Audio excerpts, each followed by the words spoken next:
Labas na ng Department of Labor and Employment sa December 28 ang Department Order 30 na papalit sa Department Order 18-A na itinuturing na guideline kaugnay ng contractualization.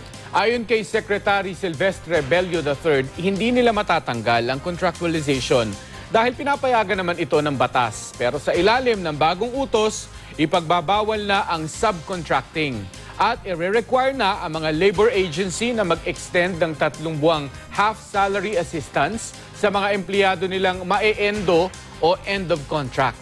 Responsibilidad daw ng labor agency na hanapan ng bagong trabaho ang empleyadong mae-endo sa loob ng 3 buwan.